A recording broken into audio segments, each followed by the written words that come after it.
This may not be politically correct, but I didn't expect to bring you on my show and have you be politically correct. You know that. It's possibly 30% of our population is now from foreign countries. Yep. And I don't think we have addressed the awareness enough in another language. We need to be bilingual about this and somehow stress the importance of the quality of our, not just our harbor water, but our groundwater.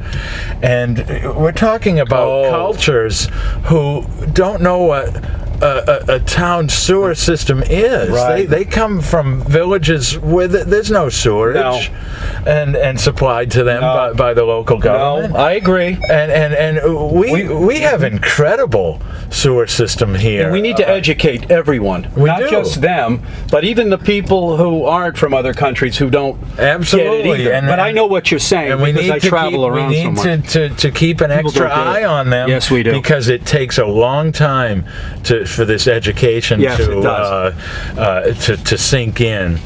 As a contractor, you're out there seeing a lot of this. You're working alongside a lot of these guys, and where do we start? I mean, as far as do you have an opinion on how many people are illegal, and how would you resolve it? Wow. I mean, well, are you a build a wall kind of guy? Build the wall Trump guy, or you might be? Huh? Oh no.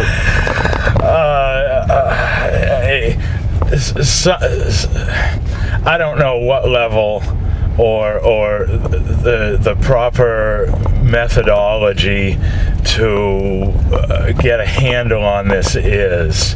Certainly, we need the help. And their help is certainly appreciated in getting things done around here. And sure. Our culture has changed with so many of our children going off to college and being programmed by their professors that you get this education and you go to the top of the ladder.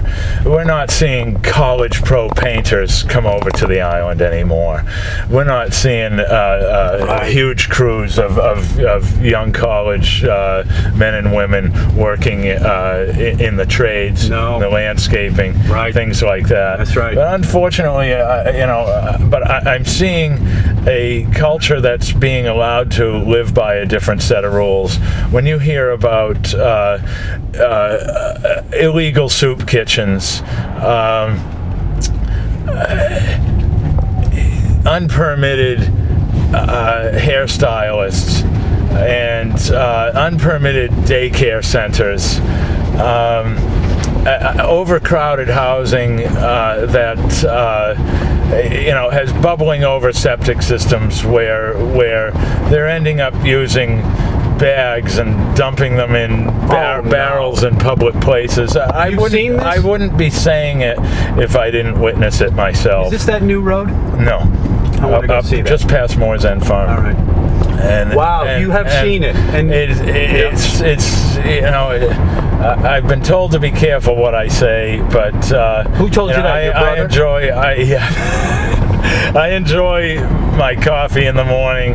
I'll sit in a parking lot and have my coffee, and I'm watching people with mysterious looking waste that gets just popped into popped into garbage barrels, and then I'm actually noticing at times when the temperature's right a foul odor, and so it's not too hard to put two and two together. I mean, this is a culture that is it's you don't just move to another country and automatically adjust to their culture. You've got a way of life that you've been used to for a long time. We don't change that overnight. Okay. So this is a very difficult situation to address. Keep going. Okay. It's 77% of the problem in the harbor, they claim, is a natural occurrence, and we have no control over, can do nothing about. I disagree with this. These mandates come with this intimidation factor. When we hear 0% financing, let's take advantage of this 0% financing. Back to the sewers again. It comes with this fear factor and public panic that we better do this now or we're in trouble, and we need to focus more on some common sense measures, Gino. First. And let's see where we can go with that before we just take this huge amount of money, throw it at something that it's not proven to me that this is going to create one bit of difference with the problem in our harbor. Okay. So the vote is on Tuesday, isn't it? Are we voting this Tuesday? I believe so. Is that the 12th? Oh, I think so. On the 12th? I think you're right. Like I said at town meeting, there's some wonderful people and some good friends here that are forced to leave this island. Even though we have a wonderful economy here, they still can't afford to stay here. Yet we're concerned about town employee housing. It doesn't make sense to me. Town employees are compensated well. Do we need to house them also? It's move on to term limits for a moment. Okay. Wow, you really brought your notes with you. A wonderful statement was made by Linda Williams that there's been great turnover in our town boards, and I'm experiencing it right at SHAB. Yeah. I'm a new member from exactly a year ago. Well, they turned that down, I realize that, but just to get to where limits maybe ought to be imposed is with town employees. Oh, I see the point. And after this next election, there will be 5 new members on a board of 7 at SHAB, and that's all done without term limits being imposed. Mm-hmm. But we've got some longevity in town employment where some people are so comfortable that it becomes intimidating for anybody to speak out like I am because they're concerned of the repercussions. I'm concerned now. Well, am I going to be Googled? Are they going to be looking for an illegal shed in my backyard from the comfort of their seat instead of going out there and imposing some fines on some much bigger and more important issues to us, like illegal soup kitchens or hairdressers? You talk to any hairdresser here on the island and see what it takes to get permitted to get into that business. It's a heavily regulated. Certainly, your scissors need to be sterilized. If you happen to poke somebody, you're liable for infection. Heavily regulated business. No, I've never even thought about that side of life here. So, these unpermitted. Well, look, you gotta grant the fact that if people are hiring people that are illegal, aren't they responsible as well? What about the people that hire illegals? That's where it all started. Aren't they making good money these people work so hard? I hear of guys going to the bank every Friday and withdrawing a suitcase of cash to pay some of their helpers. You go to the Western Union on certain days, payday, whatever that may be, and you will see a line of folks going from the service desk all the way down an aisle to the deli counter, of people holding a jelly roll of cash to send home.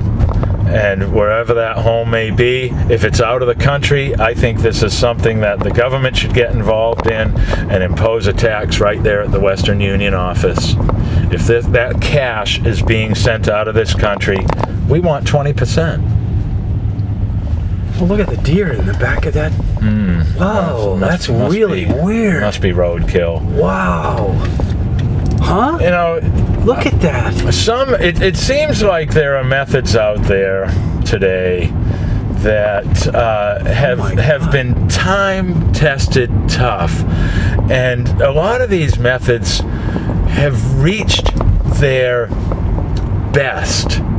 And when you try to change a method that is time tested tough, why do we keep trying to change methods again, thinking there's a better method? Some things need to simply be left alone. You can't make something that's the best even better. We end up going backwards instead. But I did hear recently that Waste Management may be filing for bankruptcy because of our poor methods of recycling. We're mixing all of our recyclables together. We're not doing it in a diligent manner where these recyclables have a value. And other countries like Europe separate plastics out much more segregated than we're doing here. I think we're really being fleeced that we are recycling properly here at the dump, and when I see these buildings being crunched up by excavators and stuffed into dumpsters, it just makes me sick. And our foreign guests that are working here must be just laughing. We're a laughing stock to them. They would take these buildings, dismantle them board by board, and repurpose that material elsewhere. When the Stop and Shop was munched up, I saw vertical grain Douglas fir rafters simply being crunched and stuffed into dumpsters.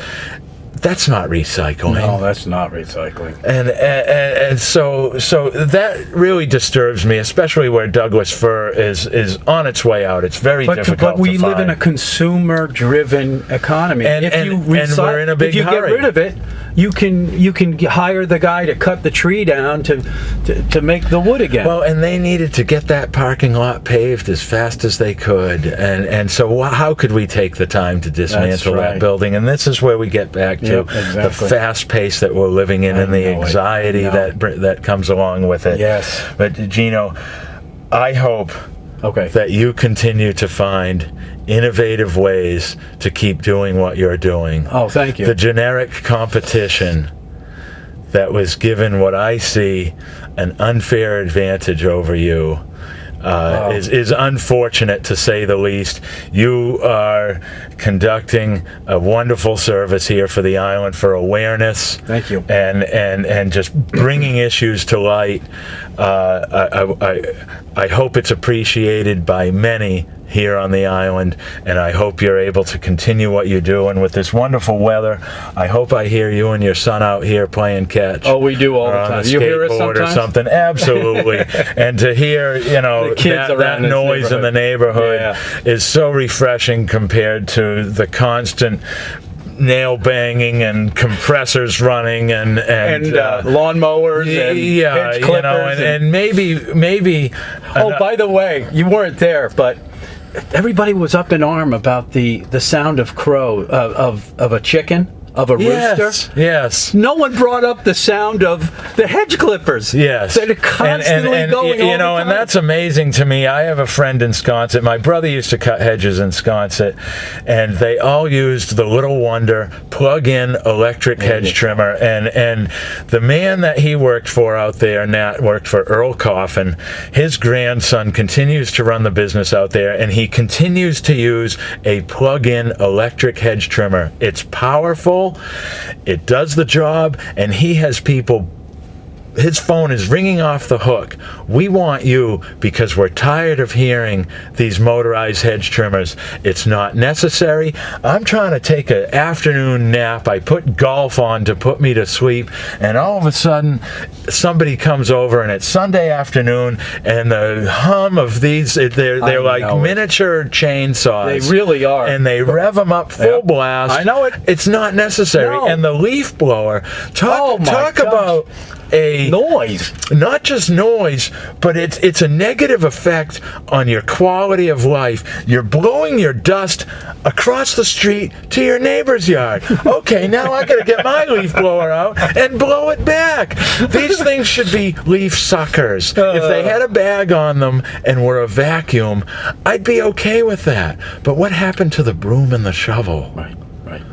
Hey, okay. Well, listen. 2 questions. How old is that basketball court? That's been there since Nat and I played that when we were kids. You you can't take it down? Why? I'm just asking you. Why would I want to take it down? Is it a symbol of your childhood? In a way. It looks to me like it is. Yeah. And those are original 1953 shingles on the side of that. Are they really? My dad had before he built this shop in 53, his shop was on York Street. That door came from his shop on York Street. God. And so it just goes to show yesterday's materials lasted so much longer than today's. But, my mother used to host all of our friends over here, and the mill pond was down the street. We'd go down there skating, and a Perry woman used to come over with hot chocolate, and we'd all skate up to the edge and drink hot Madeline Perry. They were just such wonderful times, Gino. So when I hear you and your son playing out here in the street, I get tingles and memories of the past. Yep. I was a little disturbed by the one article, and I didn't make it to the second night of town meeting. I had a throbbing headache, but there was something about abandoned vehicles in your yard having to be housed in a garage after 30 days. And I'm thinking to myself, what about the car enthusiast who takes 3 years to rebuild an old classic? And I recently went to the vineyard and drove all over the vineyard in my own vehicle and was amazed at the difference between the 2 islands. I love Nantucket. This is still paradise. This is my hometown. This is why I'm so passionate. But when I went over there and I saw 2, 3 derelict vehicles in every other yard that I drove by, and I thought to myself, are we that vain that we can't see a derelict vehicle in a yard? Presidents visit Martha's Vineyard, not Nantucket. That's true. And they continue to return to the vineyard. That's a good point. Presidents of the United States. That's and true. there are derelict vehicles in the yards over there. That's true. So we'll leave it at that. Okay, buddy. All right. Yeah. Good to see you, Andy. That was fun. This was enlightening.